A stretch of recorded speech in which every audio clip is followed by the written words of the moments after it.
Sir আমাদের live চলে আসছে, আপনি কাইন্ডলি স্টার্ট করে দিতে পারেন। আচ্ছা,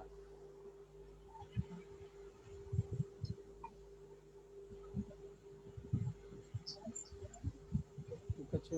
ডিয়ার ডিয়ার স্টুডেন্টস, আজকে আমরা জেনেসিস অনলাইন ইউনিভার্সিটি থেকে আয়োজিত এই ক্লাসে হেপাটাইটিস বি সম্পর্কে তোমাদেরকে একটু লেকচার দিতে চাচ্ছি। তোমরা হেপাটাইটিস বি নিয়ে নিশ্চয়ই যারা মেডিকেল স্টুডেন্ট আছো বা মেডিকেল স্টুডেন্ট বাইরে যারা আছো, তারা প্রত্যেকেই হেপাটাইটিস বির অন্তত নাম শুনেছে। কারণ এই হেপাটাইটিস বিটা আমাদের বাংলাদেশের মতো তৃতীয় বিশ্বের একটা দেশের জীবনের সাথে জড়িত। তো সুতরাং এই নামটা সবাইকে জানতে হবে, এবং আমি মনে করি যে এই নামটা আমাদের মেডিকেল স্টুডেন্ট এবং শিক্ষিত জনগোষ্ঠী যারা আছে তাদেরকে প্রত্যেককে জানতে হবে, এবং আমাদের আমাদের যারা অশিক্ষিত জনগোষ্ঠী বা এই আধুনিক বিজ্ঞান সম্পর্কে অজ্ঞ যারা ব্যক্তি আছে তাদেরকে এই জিনিসটাকে জানাতে হবে। কারণ হেপাটাইটিস বির সাথে আমাদের স্বাস্থ্যগত অনেক সমস্যা জড়িত। আমরা যদি এইচআইভি নাম শুনে থাকি বা জেনে থাকি, সেটা আমাদের কাছে কিন্তু বড় কিছু নয়। আমাদেরকে জানতে হবে হেপাটাইটিস বি, হেপাটাইটিস সি, কারণ এটা হচ্ছে আমাদের অসুখ, আমাদের দেশের মানুষের অসুখ। সুতরাং এইটাই আমাদেরকে বেশি করে জানা উচিত। তো যাক, তোমাদের জন্য আজকে যে লেকচার আমি শুরু করতে যাচ্ছি, হেপাটাইটিস বির একটু ইতিহাস নিয়ে কথা বলি। Hepatitis B was first described as early as 5th century. তার মানে বুঝছো, এটা বহু আগে থেকে এই জিনিসটা হেপাটাইটিস মানে জন্ডিস রোগটা বহু আগে থেকে আমাদের মানুষের মধ্যে বিদ্যমান আছে। First documented blood borne outbreak occurred in Bremen, Germany in 1883। এটা হেপাটাইটিস বি সম্পর্কে বলেছে। 1883 সালে জার্মানি এটা ফার্স্ট ডকুমেন্টেড করা হয়েছিল। ইন 1947 ম্যাককালাম অ্যান্ড বাওয়ার, দুটা বিজ্ঞানীর নাম দিয়ে আছে, introduced the term hepatitis B. তারাই প্রথমে এই টার্মোলজিটা বের করে হেপাটাইটিস বি, এবং অ্যাডাপ্ট হয় ওয়ার্ল্ড হেলথ অর্গানাইজেশনের দ্বারা 1973। In 1965, Bloomberg and his co-workers described a protein antigen. এটা হচ্ছে অস্ট্রেলিয়া অ্যান্টিজেন। ব্লুমবার্গ ছিলেন অস্ট্রেলিয়ান একজন বিজ্ঞানী। ইনি ইনার নাম অনুসারে বা ইনি তার দেশের নাম অনুসারে এটার নাম দিয়েছিলেন অস্ট্রেলিয়া অ্যান্টিজেন। আর 1970-তে Dane and his co-workers describe the complete hepatitis B. এটা তার নাম অনুসারে উনি দিয়েছিলেন ডেন পার্টিকেল বা হেপাটাইটিস বি। আমরা আজকে যে সমস্ত আলাপ করব সেটা সংক্ষেপে বলি। আমরা হেপাটাইটিস কি ডিফাইন করব, ভাইরাল হেপাটাইটিস কি সেটা জানবো, আর লিভার সম্পর্কে জানবো, এবং হেপাটাইটিস বি ভাইরাস সম্পর্কে জানবো। The scope of the disease, sign, symptom and risk factor and prevention. প্রিভেনশনের মধ্যে দুটাই আছে, আমাদের কিভাবে প্রিভেনশন করতে হবে এবং কিভাবে ম্যানেজমেন্ট করতে হবে, ট্রিটমেন্ট করতে হবে। আমি এই সম্পর্কে যতটুকু পারি তোমাদেরকে ধারণা দেওয়ার চেষ্টা করব। What is hepatitis? Hepatitis means inflammation of the liver. Hepat means liver and itis means inflammation. Viral hepatitis means there is a specific virus that causes the liver to inflame. তোমরা একটা জিনিস জানো, এখানে দুটো জিনিস আছে, একটা হেপাটাইটিস বি আর একটা হচ্ছে হেপাটাইটিস বি ভাইরাস। তাহলে ডিজিজটার নাম হচ্ছে হেপাটাইটিস বি, আর ভাইরাসের নাম যে পজিটিভ এজেন্ট তার নাম হচ্ছে হেপাটাইটিস বি ভাইরাস। এটা সম্পর্কে তোমাদের কিন্তু ক্লিয়ার থাকতে হবে। এই হেপাটাইটিস বি ভাইরাস দিয়ে লিভারের যে ইনফ্লামেশন হয় তাকে, এই ডিজিজটাকে বলছে হেপাটাইটিস বি, আর ভাইরাসের নাম হচ্ছে hepatitis B virus. The word hepatitis means inflammation of the liver, যেটা আগে বলা হয়েছে। আর hepatitis B is a virus that infects the liver and causes the cirrhosis of cancer. কারণ একবারে যদি এটা লিভারকে ইনফেক্ট করতে পারে তাহলে এটার লিভারের সব রোগী না, কিছু কিছু রোগীর সিরিসিস করতে পারে এবং লিভার ক্যান্সার করতে পারে। লিভার সম্পর্কে একটু, liver is located in the upper right quadrant of the abdomen. অ্যাবডোমেনের আপার রাইট কোয়াড্রেন্টে থাকে।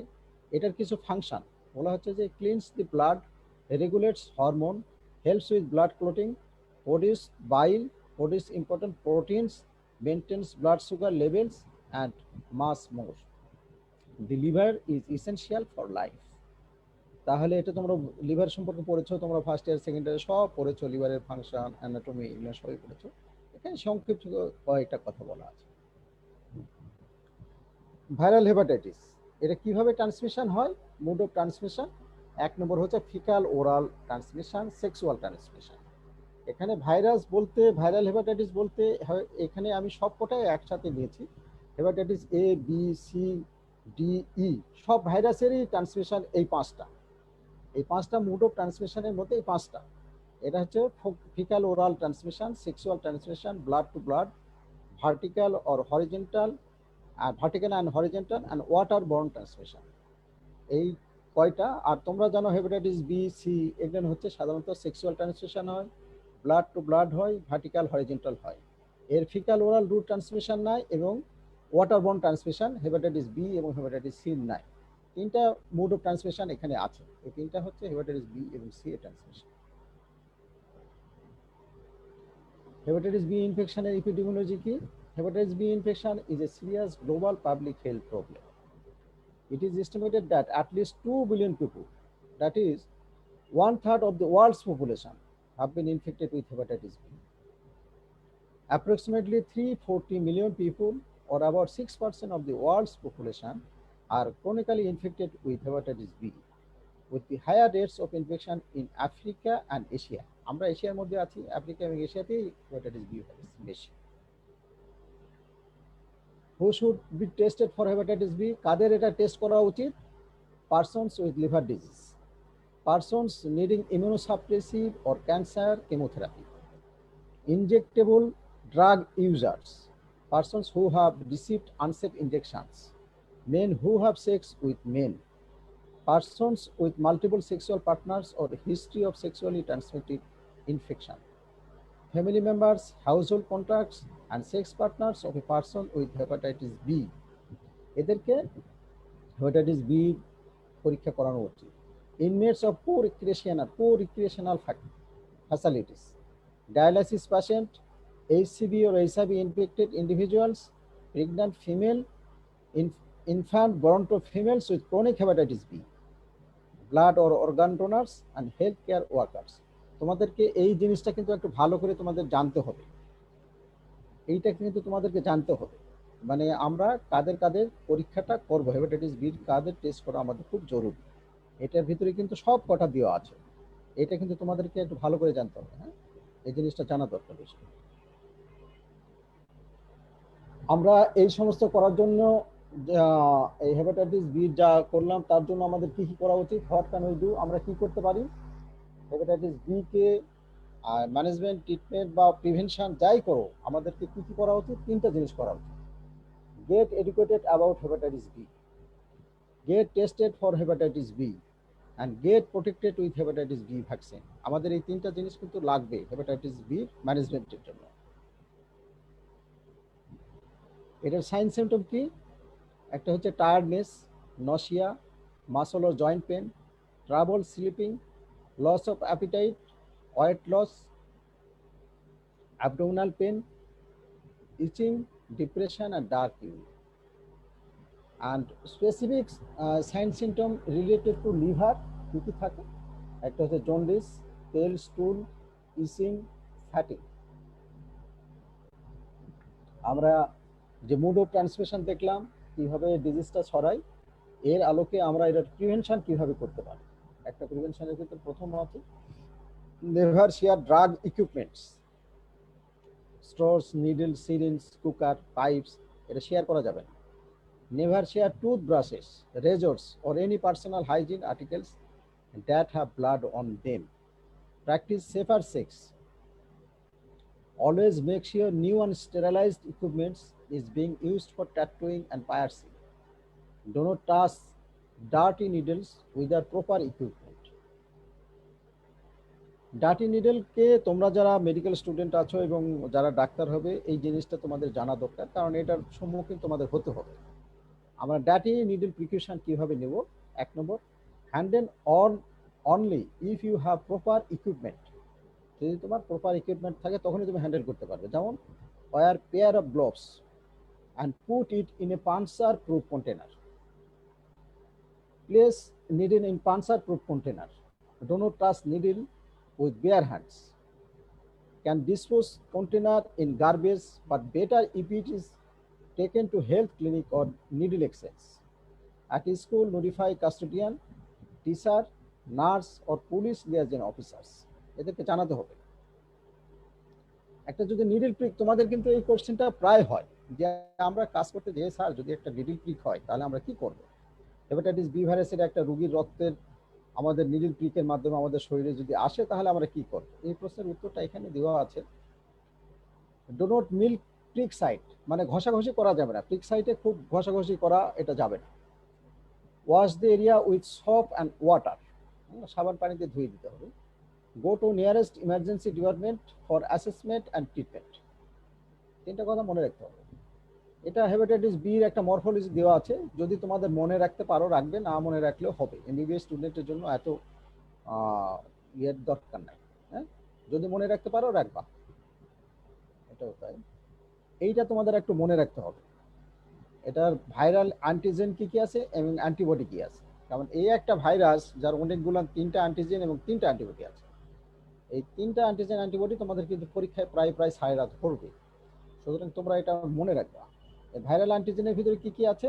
এইচবিএস এজি, এইচবিসি Ag, HBe Ag, anti HBs. ঠিক, এখন অ্যান্টিবডিগুলো অ্যান্টি এইচবিএস, অ্যান্টি এইচবিসি, অ্যান্টি এইচবিই। সহজ কিন্তু। হ্যাঁ, অ্যান্টিজেনের 3টা নাম জানেন, অ্যান্টিবডির 3টা নাম জানা যায়। HBs Ag is antigenically complex. আমরা টাইপ করি কেমন করে হেপাটাইটিস বি, এটা যদি তোমরা মনে রাখতে পারো রাখবে, না মনে রাখতে পারলেও তোমাদের কোনো অসুবিধা নেই। একটা সেরোটাইপ 4টা আর জেনোটাইপ হচ্ছে এ টু এইচ। এটা মনে রাখলে রাখবে, না রাখলে না রাখবে। এটা দরকার নাই তোমাদের, এত দরকার নাই। ভাইরাল রিপ্লিকেশন এত কিছু তোমাদের দরকার নাই, এটা তোমাদের লাগবে।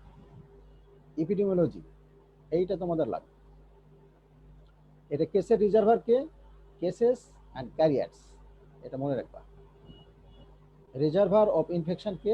একটা হচ্ছে case and career. Case and career কিন্তু একই রকম ব্যাপার। কেস মানে যাদের অ্যাক্টিভ ডিজিজ আছে, আর ক্যারিয়ার যাদের অ্যাক্টিভ ডিজিজ নাই, তারা শুধু বহন করছে এবং অন্যকে ট্রান্সমিট করে, ইনফেক্ট করে, এদেরকে ক্যারিয়ার বলে। আর কেস হচ্ছে যারা অ্যাক্টিভ ডিজিজ আছে। এর প্রিভ্যালেন্স কিরকম? লো ইন্ডিমিউনিটি, দ্যাট ইজ 2%-এর নিচে যদি থাকে তাকে এটা বলা হচ্ছে লো ইন্ডিমিউনিটি। এটা নেপাল শ্রীলঙ্কাতে আছে। আর আমরা পড়েছি ইন্টারমিডিয়েট ইন্ডিমিউনিটি, তার মানে এটা হচ্ছে 2 to 8%-এর মধ্যে। কে কে আছে? বাংলাদেশ, ইন্ডিয়া, ভুটান, ইন্দোনেশিয়া, মালদ্বীপ, এরা তার সবাই ইন্টারমিডিয়েট ইন্ডিমিউনিটির মধ্যে আছে। 2 billion people have been infected, 1 out of 3। মানে হেপাটাইটিস বি ভাইরাস দিয়ে যদি 6 বিলিয়ন মানুষ ধরা হয়, তাহলে মনে রাখবে 2 বিলিয়ন মানুষই এটা হেপাটাইটিস বি ভাইরাসের ইনফেকশন আছে, 1/3 অফ দি পপুলেশন। আর 340 মিলিয়ন পিপল আর ক্রনিক্যালি ইনফেক্টেড, তারা ক্রনিকভাবে ইনফেকশন আছে। আর estimated 6 lakh people die each year from hepatitis B and its complication. তাই এতগুলো মানুষ মারা যায়। বাংলাদেশের প্রেক্ষাপটটি কি? The average estimated carrier rate of hepatitis B virus is 2 to 6%. Bangladesh 2 to 6%. An approximate total of 10 million hepatitis B and hepatitis C carrier, প্রায় 1 কোটি মানুষ এটা ক্যারিয়ার হিসেবে বাংলাদেশে আছে। Second most common cause of acute hepatitis after hepatitis E virus. Hepatitis E ভাইরাসে বেশি acute hepatitis হয়, তারপরে হেপাটাইটিস বি ভাইরাস হয়। এজের সাথে একটা সম্পর্ক আছে, এই সম্পর্কটা একটু জেনে রাখতে পারলে বা যদি মনে রাখতে পারো ভালো। এটা হচ্ছে যে 1% পেরিন্যাটাল অ্যাকুট ইনফেকশন, এখানে অ্যাকুট এবং ক্রনিক করা আছে। আমি এখন যেটা বলছি সেটা হচ্ছে অ্যাকুট ইনফেকশন পেরিন্যাটাল 1% মাত্র হয়, 10% আর্লি চাইল্ডহুডে হয়, আর 30% লেট চাইল্ডহুডে হয়। আর ক্রনিক ইনফেকশনটা ঠিক এটা রিভার্স। এই জন্য এটা একটু জেনে রাখা দরকার। যাদের ধরো 20 বছর, 25 বছর, 50 বছর বয়সে এসে হেপাটাইটিস বি ভাইরাস ধরা পড়ে, তাদের বেশিরভাগই হচ্ছে চাইল্ডহুড ইনফেকশন ছিল, তাদের জন্মের সময় ইনফেকশনটা তারা বহন করছে। কারণ এই সময় বডির ইমিউনিটিটা কম থাকে। যে কোনো ভাইরাস দ্বারা যদি বাচ্চা ইনফেক্ট হয় তাহলে এটার বডি ইমিউনিটি কম থাকার জন্য এটা ক্রনিক ক্যারিয়ার স্টেজে চলে যায়। তো পেরিনেটালে ক্রনিক ইনফেকশনের রেট কত? 80 to 90%, মানে অনেক। আর আর্লি চাইল্ডহুডে 30%, লেট চাইল্ডহুডে 5%। যদি মনে রাখতে পারো মনে রাখো, কষ্ট করে মনে রাখার দরকার। ক্লিনিক্যাল ম্যানিফেস্টেশনটা কি? Incubation period 30 to 180 days। It is indistinguishable from other hepatitis virus. মানে ক্লিনিক্যাল সাইন সিমটম দেখে কিন্তু hepatitis A virus, E virus, D virus, C ভাইরাসের থেকে কিন্তু পার্থক্য করা যাবে না। প্রি একটিরিক ফেজ আছে, নসিয়া ভমিটিং হয়। একটিরিক ফেজে জন্ডিস হয়। আর হেপাটিক কমপ্লিকেশনস থাকতে পারে। একটা কি? ফালমিনেট হেপাটাইটিস, সিরোসিস, হেপাটোসেলুলার কার্সিনোমা। তোমরা ফালমিনেট হেপাটাইটিস সম্পর্কে জানো যে হেপাটাইটিস হয়েছে এবং এটা সেন্ট্রাল নার্ভাস ব্রেনকে অ্যাফেক্ট করেছে। মানে হেপাটাইটিসের সাথে যদি ইনকেফালোপ্যাথি থাকে তাহলে এটাকে আমরা ফালমিনেট হেপাটাইটিস বলি। এটা মনে রাখার দরকার নাই।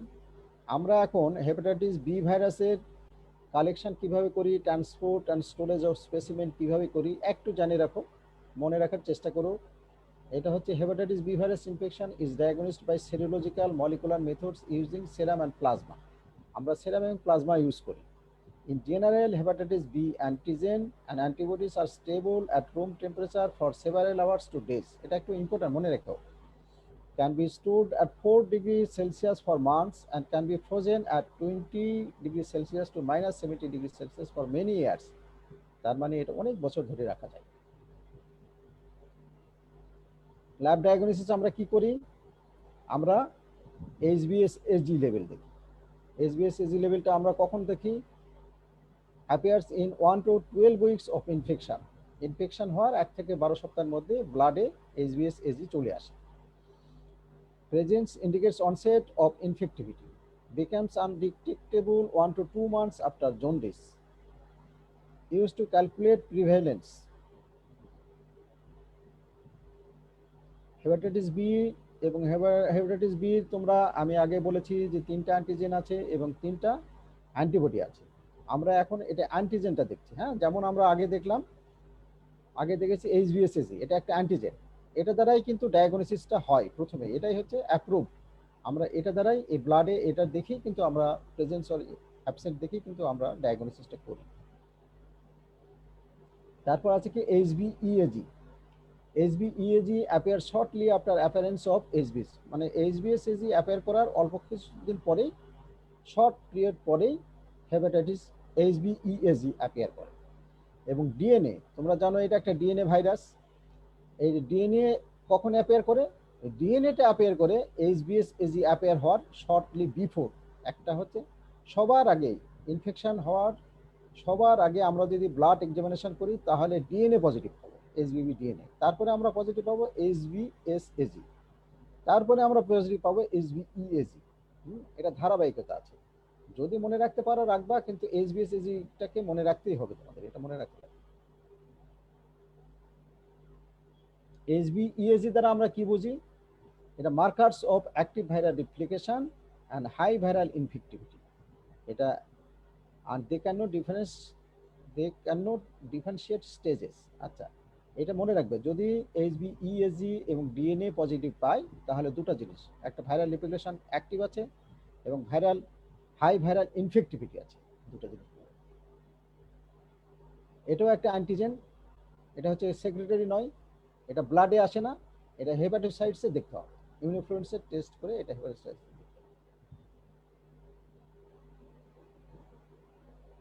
এটা হচ্ছে antibody, appears in late stage and remains positive indefinitely. ও, একটা মনে হয় বাদ পড়ে গেছে। আচ্ছা, এই যেটা appears 1 to 2 weeks after HbS-Ag, anti-HbC IgM, and last for 3 to 6 months. Indicates acute infection. এটা IgM যেহেতু এটা acute infectionকে ইন্ডিকেট করে। অ্যান্টিবডি জি, anti-HbC IgG। যেটা মানে বুঝবে যে এটা ক্রনিক ইনফেকশন হলে, মানে এটা long lasting. Appears in late stage and remains positive indefinitely. Chronic stage, carrier stage and recovery. এটাকে তিনটা জিনিস বোঝায়, একটা হচ্ছে chronic stage, carrier stage, recovery stage. আবার এটারও আরেকটা পরীক্ষা টোটাল অ্যান্টি এইচবিসি, একই রকম। Negative indicates that a person has not been infected with hepatitis B virus. Indicate acute infection যদি হয় তাহলে বি ভাইরাস পজিটিভ থাকবে এবং টোটাল অ্যান্টি এইচবিসি পজিটিভ থাকবে। এটা আবার একটা অ্যান্টিবডি, তোমরা যে অ্যান্টিজেন দেখেছো এইচবিই, সেই অ্যান্টিজেনের অ্যান্টিবডি হচ্ছে অ্যান্টি এইচবিই। এটা কি মিন করে? Appear after clearance of HBeS. এটা ক্লিয়ার হওয়ার পরে এটা অ্যাপিয়ার করে, indicates diminished replication and decreased infectivity. এটা অ্যান্টিবডি, এটা একটু খুব ভালো করে দেখবা। অ্যান্টি এইচবিএস, এটা আমরা খুব হট সমস্যায় করি এবং এটার ব্যবহার অনেক বেশি। Appears after clearance of HBs Ag and remains indefinitely, indicates recovery, immunity and non-infectivity. Marker of hepatitis B vaccination. Hepatitis B vaccination করার পরে আমরা যে মার্কার দেখি সেটা হচ্ছে এটা একটা মার্কার, এবং এই মার্কারটা যদি পজিটিভ থাকে তাহলে আমরা কি মনে করি? এটা যদি বি ভাইরাসের ইনফেকশন হয় তাহলে আমরা মনে করবো এটা রিকভারি হয়েছে, ইমিউনিটি তৈরি হয়েছে এবং কোনো ইনফেকশাস নয় এটা। আমাদের ডিটেকশন মেথড কি কি আছে, কিভাবে আমরা ডিটেক্ট করতে পারি? ডিটেকশন মেথডের মধ্যে কয়েকটা মেথড আছে। একটা হচ্ছে অ্যান্টিজেনিক, মলিকুলার, সেরোলজিক্যাল, আদার্সের মধ্যে biochemical, microscopy and culture. Microscopy এবং কালচার করে আমরা কি পাই? Microscopic detection of hepatitis B does not play specific role in diagnostic disease. তার মানে তোমরা বুঝবে মাইক্রোস্কোপি এবং কালচার করে আমরা সাধারণত হেপাটাইটিস বি ভাইরাস ডায়াগনোসিস করি না। আমরা হেপাটাইটিস বি ভাইরাস এই দুটা দিয়ে ডায়াগনোসিস করি না। তবে ডায়াগনোসিস করা যায়, এটা রিসার্চ পারপাসে, এটা আমাদের জন্য দরকার না, আমাদের ক্লিনিক্যাল পারপাসের জন্য এটা দরকার। অ্যান্টিজেন ডিটেকশনের মধ্যে তোমরা জানো যে এইচবিএস এজি আছে, এইচবিই এজি আছে, এইচবিসি এজি আছে। তাহলে অ্যান্টিজেন ডিটেকশনের মধ্যে দুটা অ্যান্টিজেন সেক্রেটরি, মানে এটা ব্লাডে যায়। একটা হচ্ছে এইচবিএস এজি এবং এইচবিইএজি, এই দুটাই মাত্র ব্লাডে যায়। আর একটা অ্যান্টিজেন আছে এইচবিসিএজি, এটা আমরা ব্লাডে যায় না এবং ব্লাডে আমরা এটা পরীক্ষা করি না। তো এই marker of active viral infection is the detection of, এই জন্য বলা হয়েছে detection of HBs Ag and or এইচবিইএজি during primary infection and during chronic hepatitis B virus infection. তাহলে তোমরা মনে রাখো যে অ্যাকুইট এবং ক্রনিক বি ভাইরাল ইনফেকশনের জন্য আমরা দুটো অ্যান্টিজেন দেখি, এটা হচ্ছে এইচবিএস এজি অ্যান্ড অর অথবা এইচবিইএজি, এটা দেখি। এটার মেথড কি কি? ইলাইজা, ইমিউনোক্রোমাটোগ্রাফিক টেস্ট, এনজাইম ইমিউনো আছে, রেডিও ইমিউনো আছে। এটা হচ্ছে টেস্টের নাম, বুঝছো? এটা টেস্টের মেথড, আমরা কি কি মেথডে করি। কিন্তু আমাদের অ্যান্টিজেন ডিটেকশনের জন্য বা এই হেপাটাইটিস বি ভাইরাস ইনফেকশন আছে কিনা এটা পরীক্ষা করার জন্য প্রথম আমাদের দরকার যেটা, সেটা হচ্ছে এইচবিএসএজি। এটা থেকে আমরা করি, ডিসিশন নেই যে হেপাটাইটিস বি ভাইরাস ইনফেকশন কি। এই যে এইচবিএসএজি সম্পর্কে বলেছে, এটা সম্পর্কে তুমি একটা লাইন শুধু জেনে রাখো, এটা approved by FDA for diagnostic use only. এটাই এফডিএ অ্যাপ্রুভড। আমরা যদি বলি যে হেপাটাইটিস বি ভাইরাস ইনফেকশন ডায়াগনোসিসের জন্য আমরা কোন টেস্টটা করব, তাহলে একটা টেস্টেরই নাম বলতে হবে তোমাদেরকে, সেটা হচ্ছে এইচবিএসএজি। একটাই মনে রাখো, এই টেস্ট দ্বারাই আমরা hepatitis B virus infection diagnosis করি। নিউক্লিক অ্যাসিড বা ডিএনএ, এটাও আমরা করতে পারি, এটা সেন্সিটিভিটি অনেক বেশি। আমাদের দেশে যেহেতু এটা খুব বেশি হরহামেশাই হয় না, এই জন্য যে এটার অনেক টেস্টের কস্ট অনেক বেশি। এটা তোমাদের অত জানা দরকার নাই। জেনোটাইপিং এটাও জানা দরকার নাই। বায়োকেমিস্ট্রিটা তোমাদের জানা দরকার আছে। লিভার ফাংশন টেস্ট, বায়োকেমিস্ট্রি মানে লিভার ফাংশন টেস্টগুলো আমরা করি। কি কি করি? সেরাম ট্রান্স অ্যামাইনেজ, এএলটি এবং AST, direct and total bilirubin, আমরা বিলিরুবিন দেখি, সেরাম বিলিরুবিন, সেরাম অ্যালবুমিন দেখি এবং টোটাল প্রোটিন দেখি, প্রথম বিন টাইম দেখি, আলফা ফিটো প্রোটিন লেভেল দেখি।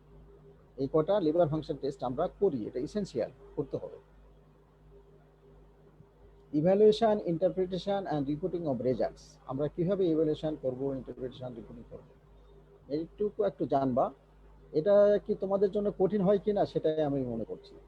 তোমরা একটা জিনিস দেখো, এখানে কয়েকটা কথা লেখা আছে। একটা হচ্ছে susceptible, early incubation, late incubation, acute infection, recent infection. যদি তোমরা মনে রাখতে পারো ভালো, কারণ এই একটা টেবিলে কিন্তু তোমাদের সব কিছু কিন্তু বলে দেওয়া আছে কিভাবে মনে রাখতে হবে। আমরা 1 নম্বর দেখো সাসেপ্টেবল। আমরা কাউকেই সাসেপ্টেবল মনে করতে পারি না। সাসেপ্টেবল পেশেন্ট হলে সবগুলানি কিন্তু নেগেটিভ হইতে পারে। সুতরাং যদি আমরা ব্লাড টেস্ট করে একটা পজিটিভ পাই, এখানে যেমন বলা হয়েছে আর্লি ইনকিউবেশন পিরিয়ড, সবার আগে তোমাদেরকে আগে লেকচারের প্রথম অংশে বললাম, সবার আগে যদি ইনফেকশন হয় কি আসে, ডিএনএ। এই ডিএনএ যদি পজিটিভ পাই, সবার আগে আমরা বলে দিতে পারবো যে এটা বি ভাইরাস পজিটিভ আছে। কিন্তু ডিএনএ যেহেতু কস্ট অনেক বেশি, আমরা এটা করতে পারি না, আমাদের দেশে অ্যাভেলেবল নয়। সুতরাং আমরা করি কি, এইচবিএসএজি, এবং এটাই হচ্ছে এফডি অ্যাপ্রুভ টেস্ট। এটা সারা পৃথিবীতে এই প্রথম টেস্টটা আমরা করি। বিশেষ করে আমরা থার্ড ওয়ার্ল্ড কান্ট্রিতে এই টেস্টটাই করি, এইচবিএসএজি। এটা লেট ইনকিউবেশন পিরিয়ডে পজিটিভ হয়। দেখো এইচবিএসএজি। আর অ্যাকুট ইনফেকশনের ক্ষেত্রে দেখো এইচবিএসএজি, এইচবিইএজি, অ্যান্টি এইচবিসি, আইজিএ এবং ডিএন, 4টা জিনিস দেওয়া আছে। এই 4টা জিনিস পজিটিভ। এখানে অ্যাকুট ইনফেকশন এবং রিসেন্ট ইনফেকশন দুটা জিনিস বলা হয়েছে। এর ভিতরে কিছু পার্থক্য আছে। অ্যাকুট ইনফেকশন মানে যে রোগীটার এখনই মাত্র ইনফেকশন হয়েছে, যে রোগীটা সাইন সিম্পটম নিয়ে আসছে। আর রিসেন্ট ইনফেকশন ধরো এই 15 দিন বা 20 দিন বা 1 মাস আগে ইনফেকশনটা হয়েছে, এটা হচ্ছে রিসেন্ট ইনফেকশন বলেছে। কাছাকাছি জিনিস আর কি, অ্যাকিউট আর রিসেন্টটা কাছাকাছি জিনিস। তো এইগুলোর হচ্ছে পজিটিভ থাকবে। যদি মনে রাখতে পারো মনে রাখিও, আর যদি মনে রাখতে না পারো তাহলে কষ্ট করে মনে রাখার দরকার নাই। তোমরা একটাই জিনিস মনে রাখবা যে এইচবিএসএজি, এইচবিভি, ডিএনএ, এই কথাটা মনে রাখবা।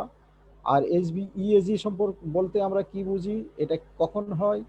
এইচবিএসএজি আমাদের একটা সারফেস মার্কার, যেটা দিয়ে আমরা হেপাটাইটিস বি ভাইরাস ডায়াগনোসিস করি।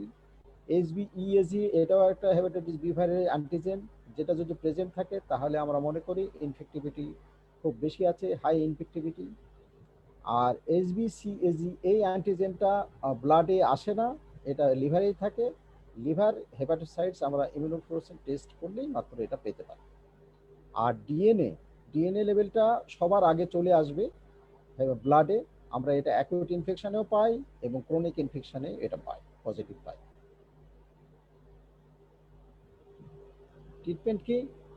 90% of previously healthy person recover and treatment is not required.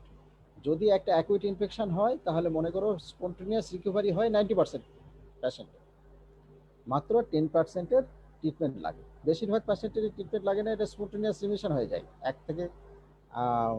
1 মাসের ভিতরে, 1 মাস বা 1.5 মাসের ভিতরে। এটা ইনকিউবেশন পিরিয়ড যেটা দেওয়া আছে তোমরা দেখেছো, এর ভিতরে এটা রিকভারি হয়ে যায়। ইন্ডিকেটেড ট্রিটমেন্ট, ইন্ডিকেটেড ওটা মানে treatment indicated in fulminant hepatitis and severe chronic hepatitis. তোমরা জানো এই রোগের যে আমরা সাধারণত রোগী পাই, এগুলো হচ্ছে ক্রনিক হেপাটাইটিস বি ভাইরাসের পেশেন্ট। এই ক্রনিক্যালি যখন ইনফেকশনটা থেকে যায় তখনই আমাদের এটা ইস্যু আছে। যেমন দেশের বাইরে যাওয়ার জন্য, যেমন একটা সিরোসিসের পেশেন্ট যদি আসে তাহলে তাদেরকে আমরা আগে পরীক্ষা করি বি ভাইরাস আছে কিনা, সি ভাইরাস আছে কিনা। তারপরে যে কোনো স্ক্রিনিং টেস্টের জন্য, যা আমাদের ছাত্রছাত্রী ধরে ধরে আপামর জনসাধারণের যে টেস্টটা করতে হয় সেটা আমরা বি ভাইরাস, এইচবিএসএজি দেখে করি। যদি কোনো পেশেন্টের আমরা পজিটিভ পাই তাহলে তার পরিবারের হিস্ট্রি নেই, পরিবারের সবার করি, করার পরে আমাদেরকে চিকিৎসাটা করতে হয়। চিকিৎসার ভিতরে আমাদের 2 রকম চিকিৎসা আছে। একটা হচ্ছে ইনজেকশন ট্রিটমেন্ট, এটাকে ইন্টারফেরন ইনজেকশন বলে। আর হচ্ছে ওরাল ড্রাগ। ওরাল ড্রাগের মধ্যে 2 ধরনের ড্রাগ আছে, নিউক্লিওসাইড আর নিউক্লিওটাইড অ্যানালগস। এই ড্রাগগুলোর নাম প্রায়শই তোমাদেরকে জিজ্ঞেস করা হবে, কি কি ড্রাগ আমাদের বাংলাদেশে অ্যাভেলেবল, সেটা ড্রাগগুলোর নাম জানো। একটা হচ্ছে লামিভিডিন, অ্যাডিফোভির, এন্টাকাভির, টেলবিভুডিন অ্যান্ড টেনিফোভির। এই 5টা ড্রাগের তোমাদেরকে নাম জানতে হবে। আমাদের সবচেয়ে বেশি ইউজড ড্রাগ বাংলাদেশে এখন আমরা বেশি ইউজ করি যে ড্রাগ, সেটা হচ্ছে এন্টাকাভির অ্যান্ড টেনিফোভির। এই 2টা ড্রাগ আমরা বেশি ইউজ করি। লামিভিডিন, অ্যাডিফোভির আমরা আগে ইউজ করতাম, কিন্তু বর্তমান সময়ে আমরা এন্টাকাভির অ্যান্ড টেনিফোভির ড্রাগটা ইউজ করি। এটা প্রোফাইল্যাক্সিস আছে, হেপাটাইটিস বি ভাইরাসের প্রোফাইল্যাক্সিস আছে, যেমন চিকিৎসাও আছে, এটা প্রতিরোধের ব্যবস্থা আছে। এটা একটা ভ্যাকসিন পাওয়া যায়, তোমরা জানো এই ভ্যাকসিনটা হচ্ছে রিকম্বিনেন্ট ভ্যাকসিন। এই ভ্যাকসিনের রুট হচ্ছে আমরা ইন্টারমাস্কুলার দিই, মাংসে দিই। ডোজ হচ্ছে 10 to 20 মাইক্রোগ্রাম পার কেজি। আর এই ইঞ্জেকশনটা ভ্যাকসিনটা আমরা কিভাবে দিই তোমরা সবাই জানো, আবার এটা রিপিটেশন করি। দু রকম শিডিউল আছে। একটা হচ্ছে 016, অর্থাৎ যে ইঞ্জেকশনটা যে টাইমে দেবো সেটাকে 0 বলছি, তার 1 মাস পরে একটা এবং 6 মাস পরে একটা। অথবা 012 and 12 মান্থস, মানে 4টা ইঞ্জেকশন দিব। 0টা হচ্ছে শুরু, তারপরে 1 মাস পরে একটা, তার 1 মাস পরে একটা, 012, এবং 12 মাসে একটা। এইটা করতে পারি। মার্কার অফ প্রোটেকশন, আমাদের ভ্যাকসিনেশনটা কি সাকসেসফুল হলো কি হলো না, এটা দেখার জন্য আমাদের কি দেখতে হবে, anti HBs titer. Anti HBs titer যদি more than 10 international unit per ml থাকে, তাহলে আমরা মনে করি এটা আমাদের ভ্যাকসিনটা সাকসেসফুল হয়েছে। এই ভ্যাকসিনটা এখন অ্যাভেলেবল আছে, বাংলাদেশেও তৈরি হয়, বিদেশ থেকেও আমরা নিয়ে আসতে পারি। এই ভ্যাকসিনটাকে আমরা প্রত্যেকের জন্য, যেমন ইপিআই শিডিউলে কিন্তু আছে এই ভ্যাকসিন। আমাদের বাংলাদেশে যে সমস্ত বাচ্চারা জন্মগ্রহণ করবে তারা প্রত্যেকেই পাবে। আর তাছাড়াও যে সমস্ত মানুষের মধ্যে কোনো পরিবারে যদি একজনের ভাইরাস পজিটিভ হয়, তাহলে আমরা পরিবারে তার আত্মীয় স্বজন সবাইকে ভাইরাসের স্ক্রিনিংটা করাই। যদি কারো নেগেটিভ থাকে তাহলে এই ভ্যাকসিনটা আমরা দিতে পারি। একটা জিনিস মনে রাখবা, যদি কোনো পজিটিভ পেশেন্ট পাওয়া যায়, এইচবিএসএজি পজিটিভ আছে, ক্রনিক্যালি ইনফেক্টেড আছে, বা অ্যাকুইট ইনফেকশন হয়েছে, এই সমস্ত পেশেন্টকে কোনো সময় আমরা ভ্যাকসিন দেই না। ভ্যাকসিন শুধুমাত্র যারা হেপাটাইটিস বি ভাইরাস নেগেটিভ তাদের জন্য। Hepatitis B virus positive acute বা ক্রনিক যেটাই হোক, আমরা এই ভ্যাকসিন দিব না। যদি অতীতে কোনো একটা মানুষের হেপাটাইটিস বি ভাইরাস পজিটিভ ছিল 20 বছর আগে, তাহলে সেই মানুষটার আমরা ভ্যাকসিন দিব কিনা, এটা কিন্তু একটা কোশ্চেন। তাহলে এটাকে তোমরা একটু ভালো করে মনে রাখবা, যদি একবার ইনফেকশন হয়ে যায় তাহলে এই মানুষটার আর ভ্যাকসিন দিতে হবে না। কারণ তার শরীরে তোমরা এই আমি এই লেকচারের প্রথম অংশে বলেছি যে একবার ইনফেকশন হয়ে গেলে তার শরীরে অ্যান্টিবডি তৈরি হয়। অ্যান্টিবডিটার নাম হচ্ছে অ্যান্টি এইচবিএস। এই অ্যান্টিবডিটা তৈরি হয়। তো সুতরাং যদি আমরা কাউকে ভ্যাকসিন দিতে যাই, তাহলে আমাদের আগে এইচবিএস এজি দেখে নেই, অথবা অ্যান্টি এইচবিসি। তোমরা জানো, যদি কোনো একটা মানুষের তার সারা জীবনের লাইফ টাইমে যদি হেপাটাইটিস বি ভাইরাস পজিটিভ হয়ে থাকে বা হেপাটাইটিস বি ভাইরাসের ইনফেকশন হয়ে থাকে, তাহলে একটা মার্কার যদি আমরা করি, তাহলে আমরা জানতে পারবো তার প্রিভিয়াস ইনফেকশন ছিল, এবং সেটাই হচ্ছে অ্যান্টি এইচবিসি এজি। মনে রেখো, অ্যান্টি এইচবিসি এজি যদি কারো পজিটিভ থাকে কোনো একটা মানুষের, তাহলে মনে রাখতে হবে যে এই মানুষটার বি ভাইরাস ইনফেকশন হয়েছিল। এটা অ্যাকিউট হোক, ক্রনিক হোক, যেভাবেই হোক, এটা তার ইনফেকশন হয়েছে। এবং এই সমস্ত মানুষের কিন্তু আমরা সাধারণত ভ্যাকসিন দিই না। এদের হচ্ছে প্রিভেনশন না, এদের হচ্ছে ম্যানেজমেন্ট, ট্রিটমেন্ট। এদেরকে ফলো আপে রাখতে হবে এবং ট্রিটমেন্ট করতে হবে। বুস্টার ডোজের কথা বলা হচ্ছে। বুস্টার ডোজ সাধারণত আমরা 5 বছর পরে, for high risk group patient or antibody titer fall below 10 international unit per mL. তোমরা একটা জিনিস দেখেছো যে আমরা অ্যান্টিবডি টাইটার লেভেল করতে পারি। অ্যান্টিবডি টাইটার লেভেল যদি 10-এর নিচে নামে, তাহলে তাদেরকে আমি বুস্টার ডোজ দিব। আর 10 থেকে 100-এর মধ্যে যদি থাকে, আমরা বুস্টার ডোজ দিই না। 100-এর উপরে তো তবে আর একটা হিসাব আছে, তোমরা এই জিনিসটা মনে রাখো। সাধারণত যদি টাইটার ভালো থাকে, অর্থাৎ 100 ইউনিট পার এমএল এর উপরে থাকে, তাহলে এটাকে আমরা বলছি যে টাইটারটা গুড আছে, ভালো আছে, এর কোনো ভ্যাকসিনেশনের দরকার নেই। যদি 10 থেকে 100-এর মধ্যে থাকে, তাহলে আমরা একটা বুস্টার ডোজ দিই। আর যদি 10-এর নিচে থাকে, তাহলে আমাদেরকে, যদি ভ্যাকসিনেশন করাও থাকে, তাহলে এই পেশেন্টটা রিভ্যাকসিনেশন। আমরা প্যাসিভ ইমিউনাইজেশন করি। প্যাসিভ ইমিউনাইজেশনটা সাধারণত আমাদের দেশে এখন সবচেয়ে বেশি দরকার হয় হেপাটাইটিস বি ভাইরাস পজিটিভ মাদারের যখন চাইল্ড বার্থ হয়, বাচ্চা জন্মগ্রহণ করে। হেপাটাইটিস বি ভাইরাস পজিটিভ মাদারের চাইল্ড বার্থের জন্য এই ভ্যাকসিনটা, প্যাসিভ ইমিউনেশনটা খুব দরকার। আমরা সাধারণত এই ভ্যাকসিনটা কখন দেই? 6 থেকে 48 ঘন্টার মধ্যে, অর্থাৎ চাইল্ড বার্থে 6 থেকে 48 ঘন্টার মধ্যে আমরা দিই। এটার একটা ডোজ আছে, ডোজ হচ্ছে 0.05 থেকে 0.07 ml per kg body weight, 2 doses 3 days apart. অথবা ওই যে আরেকটা কোশ্চেন যে ছিল, যে একটা হেপাটাইটিস বি ভাইরাসের প্যাশেন্টের ব্লাডের প্রিক হয়েছে, তাহলে আমরা কি করব? তাহলে কিন্তু এটা ইমিউনোগ্লোবিন একটা ট্রিটমেন্ট আছে। Thank you all. তো এখানে কি আমার কোনো স্টুডেন্ট কি আমার সাথে এখন কনভারসেশন করতে পারবা? আমার আরেকটা ছোট ভিডিও ছিল, এটা কি তোমাদেরকে দেখানো যাবে কিনা হেপাটাইটিস বি ভাইরাস? স্যার আসসালামু আলাইকুম। স্যার আপনার ল্যাপটপে আপনি একটু ক্লিক করলেই ওই ভিডিওটা আসতে পারে। ও শেয়ার স্ক্রিনটা স্টপ করে দিয়ে, স্টপ শেয়ার স্ক্রিন দিয়ে ভিডিওটাকে ওই শেয়ার স্ক্রিনে গিয়ে ভিডিওটা প্লে করলে হবে স্যার। শেয়ার স্ক্রিনে যাব না? স্টপ শেয়ার স্ক্রিন দেন, উপরে স্টপ শেয়ার স্ক্রিন অপশন আছে। তোমরা কি বুঝতে পেরেছো ক্লাসটা? কি তোমাদের কি বোঝাতে পারলাম? জি স্যার, অনেক সহজভাবে অনেক ইম্পর্টেন্ট একটা টপিক জানতে পারলাম।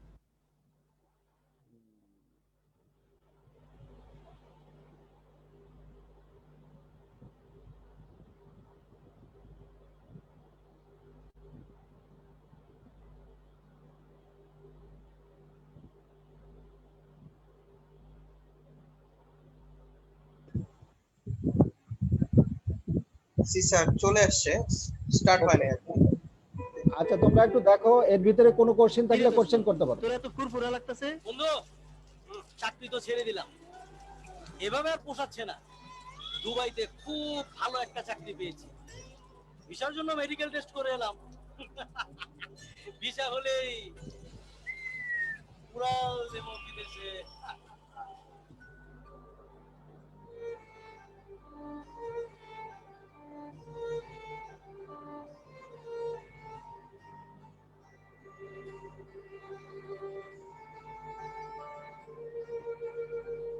আপনার মেডিকেল টেস্টে হেপাটাইটিস বি ধরা পড়েছে, আপনার ভিসা হবে না।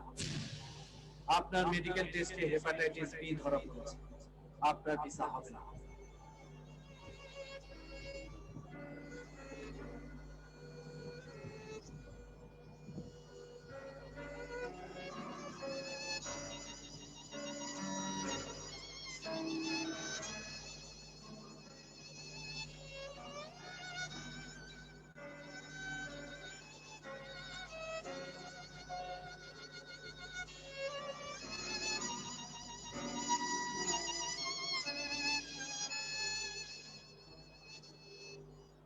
আরে দোস্ত,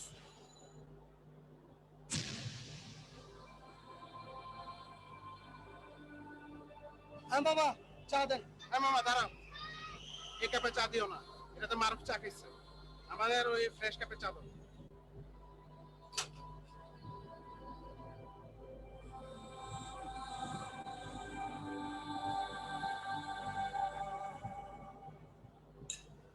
মা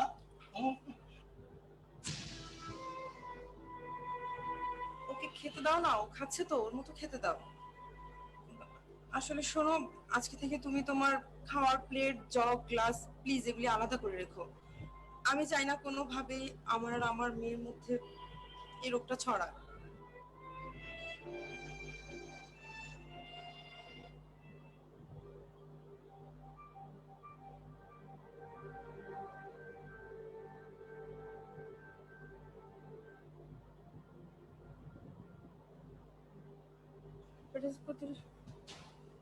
মারুফ, প্রতিরোধের উপায় নিয়মিত। এই মারুফ, স্যার, স্যার আমাদের এখানে হেপাটাইটিস হলো। হেপাটাইটিস আপনার শরীরে বিভিন্নভাবে সংক্রমিত হতে পারে। এই যেমন ধরুন, সংক্রমিত রক্ত গ্রহণ, একই সূঁচ বা রেজারের বহুল ব্যবহার, অরক্ষিত যৌন মিলন, অসচেতনভাবে দাঁতের চিকিৎসা, আর অন্যান্য সার্জারির জন্য অপরিশোধিত যন্ত্রের ব্যবহার। একসাথে থাকলে কি আমার আর আমার মেয়েরও হেপাটাইটিস হতে পারে? আসলে আমাদের দেশে হেপাটাইটিস সংক্রমণ নিয়ে কিছু ভ্রান্ত ধারণা আছে। এই যেমন রোগীর ব্যবহার্য থালা, বাসন, বাটি, জামা কাপড়, তোয়ালে এইসব ব্যবহারে কিন্তু হেপাটাইটিস সংক্রমিত হয় না। মাতৃদুগ্ধ পানে হেপাটাইটিস হয় না। সামাজিক মেলামেশা, এই যেমন হ্যান্ডশেক, কোলাকুলি, এইসবের মাধ্যমে কিন্তু হেপাটাইটিস কখনোই সংক্রমিত হয় না। এমনকি চুম্বন বা আলিঙ্গনের মাধ্যমেও হেপাটাইটিস হয় না। আর আপনার সন্তানদের হেপাটাইটিস প্রতিরোধক ভ্যাকসিন দিলে সে সম্পূর্ণ নিরাপদ। স্যার, আমি কি আর সুস্থ হব না? ভয় পাবেন না বাবু, আপনি একদম সঠিক সময় এসেছেন। হেপাটাইটিসের চিকিৎসার জন্য সব ধরনের ওষুধই কিন্তু এখন আমাদের দেশে উৎপাদিত হচ্ছে। উন্নত বিশ্বের তুলনায় অনেক কম মূল্যেই পাওয়া যাচ্ছে। আজ থেকে চিকিৎসা শুরু করুন। নিয়মিত সঠিক চিকিৎসায় সম্পূর্ণ নিরাময় সম্ভব।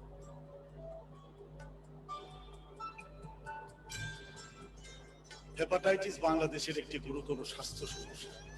প্রায়শই মিথ্যা, ভ্রান্ত ধারণা ও পারিপার্শ্বিক পরিস্থিতি রোগীদের আপনজন, পরিবার ও সমাজ থেকেও দূরে ঠেলে দেয়। বিশ্ব স্বাস্থ্য সংস্থার মতে বাংলাদেশের প্রায় 1 কোটি মানুষ হেপাটাইটিস ভাইরাসে আক্রান্ত।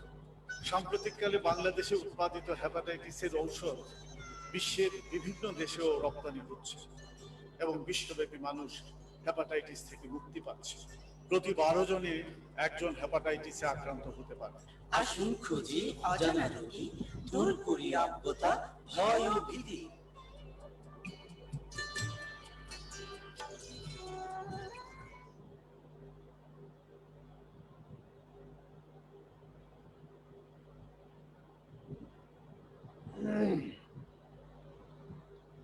হ্যাঁ, আজকে তো ক্লাস এই পর্যন্তই। তোমাদের এখন কতটুকু শিখতে পারলা, বা তোমাদের কোনো কোশ্চেন যদি থাকে আমার কাছে যদি করতে চাও তাহলে করতে পারো। শুনতে পাচ্ছ? আমাকে শুনতে পাচ্ছ? হ্যালো, শোনা আসসালামু যাচ্ছে? আলাইকুম। হ্যাঁ, শোনা যাচ্ছে স্যার। শোনা যাচ্ছে? জি স্যার। হ্যাঁ, যদি তোমাদের কোনো কোশ্চেন থাকে বা তোমাদের ক্লাসে কোনো রকম সমস্যা হয়েছে বা কোনো রকম কিছু জানার, তাহলে তোমাদের একটু বলতে পারো। স্যার, আমরা হচ্ছে লাইভে আছি এখন। এখন এখানে কোনো কমেন্ট পড়লে বা কোশ্চেন হলে আমরা আপনাকে বলবো। আচ্ছা, ঠিক এখানে আছে। আমার কোনো কোশ্চেন আসেনি। আচ্ছা, সবাই আশা করি অনেক ভালোভাবে বুঝেছে ক্লাস। আপনাকে অসংখ্য ধন্যবাদ স্যার, অনেক সহজভাবে আমাদের পড়াশোনাগুলো বুঝিয়ে দেওয়ার জন্য। খুবই ইম্পর্টেন্ট একটা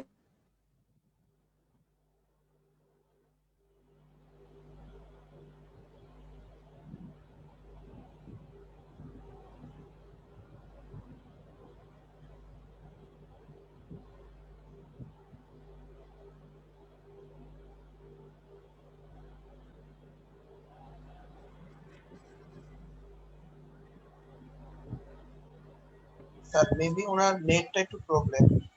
আচ্ছা, আচ্ছা, বলো। আমরা মনে হয় শেষ করে দিতে পারি আমাদের আচ্ছা, এইটা লাইভটা, মানে অন ওয়ে লাইভ হয়েছে আর কি, মানে এখানে জয়েন থাকবে না বাট